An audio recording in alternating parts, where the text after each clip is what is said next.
Sirni gadaa sirna bulchiinsa ammayyaa Oromoon addunyaaf gumaache ta'uunsaa ibsame. Mariin paanaalii sirna walirraa fuudhinsa gadaa Booranaa haaromsaan booda marsaa 70 lammeessoon adeemsifame.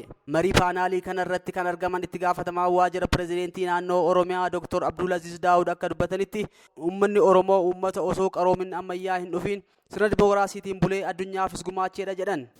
Sirni gadaadha hunda caalaa mallattoo eenyummaati. Mallattoo eenyummaa Oromoodha. Oromoon akkamitti wal bulchaa ture. Sirni gadaa sirna bulchiinsaati. Sirni gadaa sirna siyaasaa keessaallee sirna siyaasaa dimookiraasiiti. Bara dheeraa dura dimookiraasii addunyaa kanarratti hojiirra oolchuu keessatti sabni Oromoodha gahee guddaa akka qabu addunyaanis amanee sirna kana UNESCO irratti akka galmaa'u taasifamee jira. Qaamolee sirni gadaa UNESCO irratti akka galmaa'u wal'aansoo guddaa taasisan hunda isaanii maqaa mootummaa naannoo Oromiyaatiin galata guddaa galchuufii barbaada. Yeroo ammaa kanas calaqqee sirna gadaatti deebi'uudhaan ittiin wal deeggaraa jira jedhan. Sirna wal gargaarsaattu sirna gadaa keessa jira. Duudhaa wal gargaarsaattu sirna gadaa keessa jira. Duudhaa wal gargaarsaa kana seera hammayyaa itti baasuudhaan ummanni buusaa gonofaa gaaddisa buusaa gonofaa jalatti ijaaramee rakkinna isarra gahu akka hiikkatu taasisuu kan dandeenye jalqaba irratti duudhaa keenya waan ta'eef nutis achi keessaa qorannoodhaan baafne ummannis duudhaa isaa waan ta'eef haaluma salphaadhaan waan fudhachuu danda'eef jaarmiyaa kanaan wal gargaaruu keessatti argamna. Kana qofaa miti mana murtii aadaadha duudhaa fi jaarmiyaa sirna gadaa keessaa madde waan ta'eef seera ammayyaa itti baasuudhaan yeroo ammaan tana ummanni ufii isaatii manneen murtii aadaa ijaarate irratti haqa argataa jira.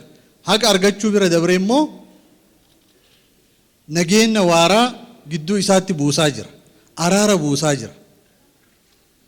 Kanaaf sirni keenya sirna guddaadha gaafa jennu uf dhaadheessuuf osoo hin taane dhugaa keessa jirutu iyyuu akka kana jennu nu taasisa. Hooggantuun biiroo aadaa fi turizimii Oromiyaa aadde Jamiilaa Simbirruu gama isaaniitiin sirni gadaa mallattoo Oromooti. Yeroo qaroominni hin jirretti Oromoon ittiin wal bulchaa ture. Addunyaanis beekamtii kennee fi UNESCOtti galmeessa jedhan. Yeroo addunyaan mirga dimookiraasii garamitti deemsisuuf rakkattu uummanni Oromoo addunyaaf fakkeenya ta'ee sirna baallii wal harkaa fuudhu sirna ittiin wal bulchu addunyaaf uummata gumaacheef sagantaa kana guyyaa har'aa saala kanaan kabajuuf uummanni Oromoo hundi akkasuma uummanni Itoophiyaaf uummanni Afrikaan gurraachi hundis gammachuu guddaatu itti dhaga'ama. Gadaan ambaasaaddara Oromoo ta'ee Oromoo Itoophiyaaf qaroomina uummata gurraachaa sadarkaa idil addunyaa ol kaasuun maqaa gaarii biyyaa ijaaree fakkeenyummaa qaroomina ijaarsa mootummaa ta'uun siidaa bara baraan Oromoo wajjin jiraatudha.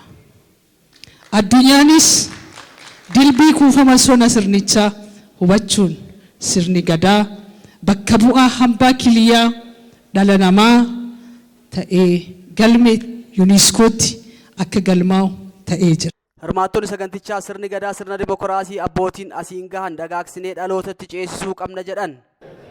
Oromoon Boorana sirna gadaa kana itti jiraata. Aadaa itti jiraatee baalli tana sadarkaa baallitti osoo hin taane sadarkaa jireenya isaatti iyyuu itti jiraata. Raabirra dabballee irra jalqabee dabballee gammeetti sadarkaa garaagaraatiin sadarkoota garaagaraa sadarkoota jila garaagaraa keessa dabarsee ijoolleen dhalatan sirni gadaatti guddatanii namoonni gurguddoon maanguddoon amma ijoollee sirni gadaa guddatan kan itti guddisanii sirni gadaa amma haaromsa baallii gadaa 72 gahuun dhaloota itti dhalatanii guddina maanguddoon itti nam guddisee akkanaan Oromoon Booranaa aadaatis armaan gala. Fuulduratti sirni gadaa kun jabaatee hagan caalachime akkuma duraaniyyuu itti dhalannee itti guddannee diqqaan itti guddatee guddaan ammoo itti gorsee armaan ga'e kanatti namoonni baratanis qaamoleen garaagaraa akka yuunestootti galmaa kanatti tissanii sirni gadaa kun akka dagaagu akka badhaadhu akka duraanii caalaa itti fufu rakkoon biraa irraan ga'een akka tissan dhaamuu barbaada.